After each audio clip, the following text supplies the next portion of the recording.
Oke, berarti kesimpulan hari ini apa nih Pak Tung? Rahasia orang Tionghoa. Ya, saya akan sampaikan pengalaman saya bergaul dengan banyak konglomerat begitu ya. Baik yang nomor sekian, nomor sekian, nomor sekian. Dan ternyata mereka mendidik anaknya dengan kecerdasan keuangan yang berbeda dengan orang biasa. Sekarang akan saya share kecerdasan keuangan dalam waktu 5 menit. Kita sekolah, setelah lulus sekolah disuruh apa? Kerja, tapi kita tidak diajarin ngelamar kerja. Kerja untuk apa? Cari uang. Tapi kita tidak diajarin cara cari uang dan kecerdasan keuangan. Bahkan kecerdasan keuangan itu ternyata lebih tabu dibanding kecerdasan seksual. Kecerdasan seksual kelas 3 SD diajarin. Kecerdasan keuangan sampai S3 juga tidak diajarkan. Nah, kecerdasan keuangan dimulai dengan kita tahu dua hal. Satu, kita tahu yang namanya pendapatan dan pengeluaran. Sangat sederhana, income sama spending. Yang namanya pendapatan itu ada 3. Satu, active income, yang kedua passive income, yang ketiga portfolio income. Active income ada 3. Satu adalah kita sebagai karyawan, itu active income. Kemudian yang kedua kita sebagai profesional, jadi dokter, jadi lawyer, di mana Anda harus ada Anda baru dapat income. Yang ketiga dari active income adalah sebagai pengusaha, tapi usahanya belum autopilot.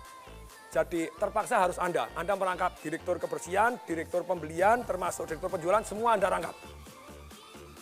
Bisnis tidak jalan tanpa Anda, itu berarti active income. Nah yang kedua adalah passive income, tidur pun dapat uang.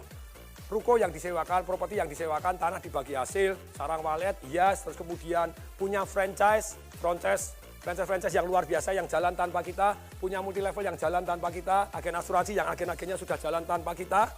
Dan tentu saja passive income ini sangat penting, tapi sayang sekali banyak orang tidak punya goal, punya passive income. Akibatnya seumur hidup kerja tidak punya passive income, begitu dia tidak bekerja, hidupnya susah. Yang ketiga adalah portfolio income. Apa itu? Secara sederhana portfolio income adalah capital gain.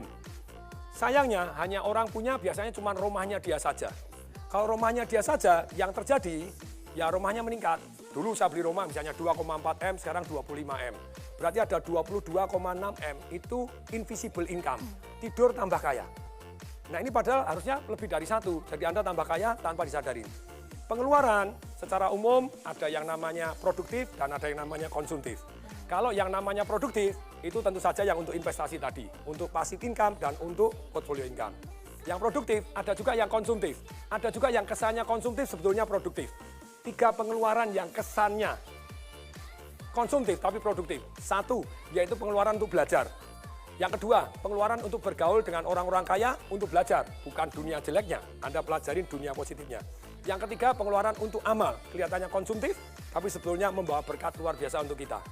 Nah, pengeluaran ini juga, ini namanya ada 3 jenis nih, kalau yang di luar 2 tadi, produktif, konsumtif. Sekarang pengeluaran ada 3. 1 yang namanya langsung habis. Apa itu yang termasuk langsung habis? Saya ngajar anak-anak umur 12 sampai 21 tahun, sekian ratus anak datang, saya tanya, kalau kamu tak kasih duit 50 juta, beli apa? Ada yang nulis, sepatu 24 juta. Saya bilang, sepatu apa 24 juta? Dia nyebutkan merek tertentu, Pak Tung ketinggalan. Keren Pak Tung, itu pengeluaran langsung hilang. 3 tahun kemudian dijual sepatunya laku nggak? Langsung habis. Anda makan, Anda beli baju, beli apa itu langsung hilang, pengeluaran langsung hilang. Jadi konsumtif langsung hilang. Yang kedua, passive spending. Apa itu passive spending? Anda langganan macam-macam gitu ya, yang tidak Anda pakai, termasuk karyawan tidak produktif, kemudian Anda beli mobil yang sebetulnya tidak harus, setiap bulan harus keluar, bensin keluar. Ini semuanya passive spending, tidur pun tetap harus Anda keluar. Ini berat, saya sangat menghindari ini. Kemudian yang ketiga, itu adalah invisible spending. Tidur pun Anda dirampok tanpa Anda tahu. Contohnya, harga mobil. Saya dulu beli mobil 2009 Mercy S-Class 1850, 1.850.000. Begitu tahun lalu saya jual 350. Hilang 1,5 M. Untungnya saya belinya pakai passive income, jadi aman. Jadi gini, pelajarannya adalah begini. Selama Anda belum punya income, saya bilang seperti anak-anak kecil tadi. Negara ini bangkrut, rakyat-rakyatnya miskin. Kenapa? Karena belum punya income, sudah pinter boros-boros. Yang kedua, banyak orang miskin tetap miskin karena baru aktif income sudah kebanyakan gaya. Menurut hukum fisika, hukum alam ciptaan Tuhan, gaya sebanding lurus dengan tekanan. Kalau hidup Anda kebanyakan tekanan, berarti kebanyakan gaya.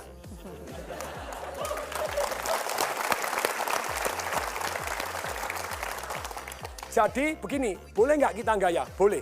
Ketika pasif income Anda jauh lebih besar dibanding gaya hidup Anda, maka Anda hidupnya tanpa tekanan. Semoga mulai hari ini kecerdasan keuangan juga diajarkan di sekolah. Salam dahsyat.